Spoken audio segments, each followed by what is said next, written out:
যে 9 এপ্ৰিলত হ'ব লগা নিৰ্বাচনত যোৱাকালি কি হ'ব তাৰ ছবিখনৰ প্ৰতিফলন হৈছে। গতিকে অভিলেখ সংখ্যক ভোটত মই আগতেও কৈছোঁ যে কংগ্ৰেছ দলটোৰ তৃণমূল পৰ্যায়ত যিটো বিধ্বস্ত হৈছে, আচলতে মানুহৰ কংগ্ৰেছ দলৰ প্ৰতি আশা নাই, কংগ্ৰেছ দলৰ নিৰাশাৰ শীত নামি আহিছে। আৰু 1 চনৰ পৰা 16 চনলৈকে কংগ্ৰেছ দলৰ সেই পৰিক্ৰমাটো কেনেকুৱা আছিল, মানুহৰ জীৱন আৰু সম্পত্তিৰ নিৰাপত্তা নাছিলে, উন্নয়নমূলক কাম স্থবিৰ হৈ গৈছিলে আৰু বহু কথা। 16 চনৰ পৰা 26 চনলৈ 10 বছৰীয়া ভাৰতীয় জনতা পাৰ্টীৰ শাসনৰ কালত জীৱন সম্পত্তি নিৰাপত্তা আহিছে, গুলী বাৰুদ বোমৰ শব্দত ৰাতি নোপোৱাই চৰাই মাতত ৰাতি পুৱাইছে, উন্নয়নমূলক কাম কাজৰ গতি ত্বৰান্বিত হৈছে, সকলো দিশতে সৰ্বাংগীন উন্নতি আমাৰ যিহেতু ভাৰতীয় জনতা পাৰ্টীৰ চৰকাৰ দিনত হৈছে। মুখ্যমন্ত্ৰী ডাঙৰীয়া বলিষ্ঠ নেতৃত্বত সকলোকে স্পৰ্শ কৰি যোৱাকৈ উন্নয়ন হৈছে।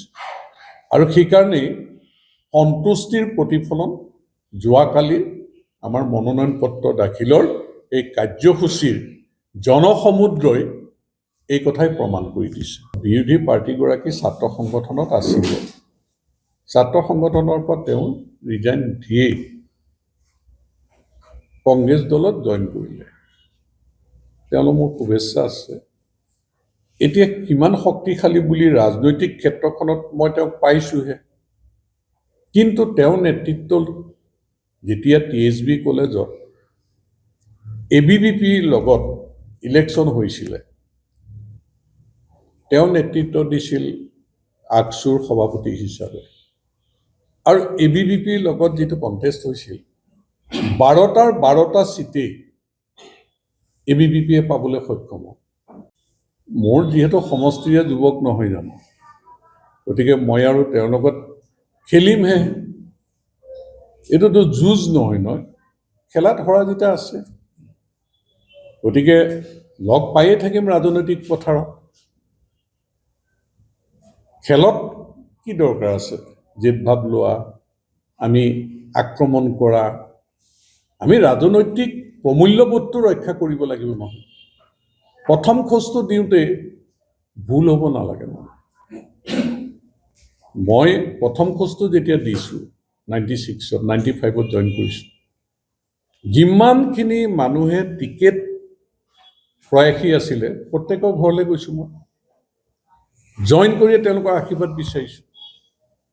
আৰু যদিও তেওঁলোকৰ ইচ্ছা আছিল খেলিবলৈ, কিন্তু মোক সহায় কৰিছে, আশীৰ্বাদ দিছে।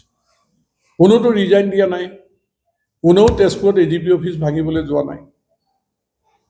গতিকে তেওঁ জইন কৰাৰ লগে লগে যিটো ধুমুহা হৈছে, এই ধুমুহাই যিটো ধ্বংস কৰিছে কংগ্ৰেছ অফিচ, এইটো বন্ধ কৰিবলৈ ইতিবাচক চিন্তা কৰক। তেওঁ মোকতো গালি পাৰিবলৈ ঢেৰ সময় আছে নহয়, 26 তাৰিখৰ পিছত গালি পাৰি থাকিব, কি আছে, একো কথা নাই নহয়।